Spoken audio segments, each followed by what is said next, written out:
વલસાડ જિલ્લામાં વહેલી સવારથી વરસાદ વરસી રહ્યો છે। શહેરમાં પડેલા વરસાદના પગલે અંડરપાસમાં પાણી ભરાવાની સ્થિતિ જોવા મળી છે। ચીપવાડ અને મોગરવાડી અંડરપાસમાં કમરસમાં પાણી ભરાઈ ગયા છે।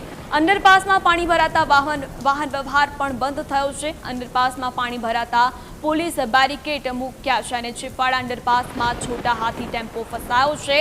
વલસાડ હાઈવેના સર્વિસ રોડ પર પાણી ભરાવાની સ્થિતિ જોવા મળી। વાહન ચાલકોને હાલાકી ભોગવવાનો પણ વારો આવ્યો છે।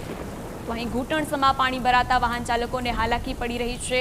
नदी जेवा दृश्यों रोड पर सर्जाया है। छोटा हाथी है जे टेम्पो है ते पण फसायो है, जेने धक्को मारीने बहार काढवानी छे जे कामगीरी हाथ धरवामां आवी छे। वाहन चालको अनेक वाहन चालको आ पाणीमां अटवाया छे। वरसादी पाणीनो निकाल नहीं करवामां आवतो, जेना कारणे अहीं थोड़ाक ज वरसादमां समग्र जे विस्तार है ते पाणीमां गरकाव थतो होय छे। हाल रोड रस्ता पर जळबंबाकार जेवी स्थितिनुं निर्माण थयुं छे, जेना कारणे लोकोने हालाकी भोगववानो वारो आव्यो छे। अंडरपास है जे पाणीमां गरकाव थयो छे, जेना कारणे अनेक वाहनों पण आ अंडरपास है ज्यां पाणी भरायुं छे त्यां अटवाया छे अने वाहन चालकोने पण मुश्केलीनो सामनो करवानी फरज पड़ी है। तो वलसाडमां धोधमार वरसादना कारणे तमाम जे विस्तारो छे ते जळमग्न थया छे अने हजू पण अति भारे वरसादनी संभावना हवामान विभाग द्वारा व्यक्त करवामां आवी छे। क्यांक ऑरेंज अलर्ट तो क्यांक रेड अलर्ट अने क्यांक येलो अलर्ट आपी देवामां आव्युं छे।